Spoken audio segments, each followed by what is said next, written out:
ceremonial programত 400+ UPL আৰু 200+ BJP আৰু NCPৰ আছে 100+ আৰু কংগ্ৰেছত আছে 20 something।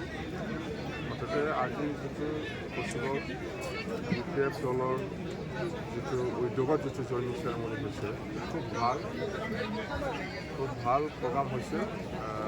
দেখা যায় মানে পশ্চিমৰ হিচাপে আগত যেনিবা ইয়াত MCLA নাছিল এই যোৱা বছৰে 2020 আমি ভাবিছিলোঁ নেক্সট টাইম যদি ফিৰ 2025 যিটো নিৰ্বাচন হ'ব ইয়াত বিটিচিৰ এই MCLA যিটো ইলেকশ্যন ইয়াত UPFLে জিকাটো খাটা মানে আজি মই যিটো দেখিছোঁ সকলো জাতি জনগোষ্ঠীয়ে আকৌ UPF দলৰ ফালে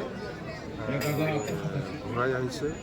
হাজাৰ মানুহ ডেইলি প্ৰগ্ৰাম হৈ আছে, ডেইলি জইনিং মানে কোনোবা প্ৰাইমাৰী কোনোবা ডিষ্ট্ৰিক্ট কোনোবা ব্লকত এনেকুৱা যিটো চেৰেমনিয়েল জইনিং প্ৰগ্ৰাম কণ্টিনিউ হৈ আছে। মুঠতে নন ষ্টপ BJP আৰু UPFL এৰি পেলাই আমাৰ UPF দলত আহি আছে। খুব ভাল চেম্বল আমাৰ 2024 কাৰণে কোকৰাঝাৰ লোকসভাটো খুব ভাল বুলি আমি ক'ব পাৰোঁ।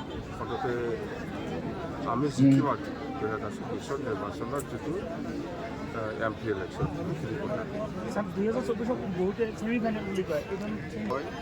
আমি নাজানো। মুঠতে 2024 আমাৰ UPF দল খাটাং একদম চিয়ৰ।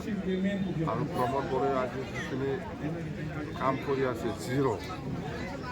একদম জিৰ' একো কাম কৰা নাই। সি অকল পইচা খোৱাৰ ধান্দাত কাম কৰি আছে। আজি আপোনালোকে দেখিছে বহুত বড়ো মহিলা আই মাতৃসকলে আমাৰ ওচৰত কমপ্লেইন দিছে, আমাক একো দিয়া নাই, বুঢ়ী পেঞ্চন দিয়া নাই, অৰুণোদয় স্কিম দিয়া নাই।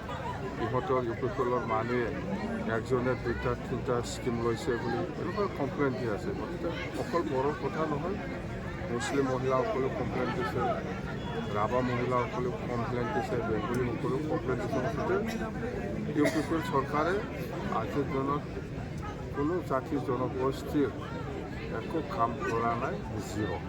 স্যাৰ আপনি প্ৰমোদ বছৰ 3টা আসনেৰ কথা বলছেন। প্ৰমোদ বড়ো মইতো এইটো আজি কথা নহয়, বহুত দিনৰ পৰা কৈ আছোঁ। প্ৰমোদ বড়ো আজিৰ দিনত অকল 3টা স্কিমহে লাঞ্চ কৰি আছে BTC অঞ্চলত, আৰু বেলেগ স্কিম নাই।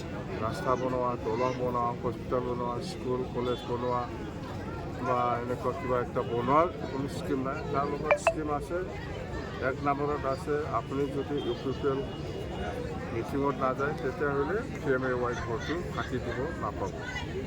2 নম্বৰত আছে আপুনি যদি UPFL মিটিঙত নাযায় তেতিয়াহ'লে অৰুণোদয় আপুনি স্কিম নাপাব, কাটি দিব। 3 নম্বৰত আছে UPFL মিটিঙত যদি নাযায় তেতিয়াহ'লে 75,000 টাকা নাপাব। এই 3টা স্কিমটো BTCত মজবুত চলি আছে, বিৰাট ভালকৈ। এই ক্ষেত্ৰত আপনি স্যাৰ কি আহ্বান জানাব বিচাৰেন? কি আহ্বান? কিন্তু BTC প্ৰমোদ বড়ো চৰকাৰৰ স্কিম আমি কি ক'ম? প্ৰমোদ বড়ো চৰকাৰৰ স্কিমটো BTCৰ এক্সিষ্টিং চলি থকা মানে স্কিমটো, এই 3টাটো হ'ল স্কিমৰ নাম। BPF পুনৰ আহিলে কেনেকুৱা ধৰণৰ? নাই BPFটো চৰকাৰত অহাৰ পৰে আমাৰ BPF দলৰ বা BPF দলৰ যিটো চৰকাৰ হ'ব, প্ৰথমত মাটি পাট্টা দিয়াটোৱে আমাৰ 1 নম্বৰ প্ৰায়ৰিটি হিচাপে আমি কাম কৰিম। মাটিৰ পাট্টা দিবই লাগিব। বড়োসকলেও বহুত নাই, মুছলিমৰো নাই, বেংগলীৰো নাই, ৰাজবংশীৰো নাই, নাথ যোগী ৰাভা গাৰো বহুত জাতি জনগোষ্ঠীৰ লগত বহুত মানুহৰ লগত মানে মাটিৰ পাট্টা নাই। এই মাটিৰ পাট্টাটো আমি 1 নম্বৰ প্ৰায়ৰিটি হিচাপে চৰকাৰ অহাৰ লগত আমি কাম কৰিম।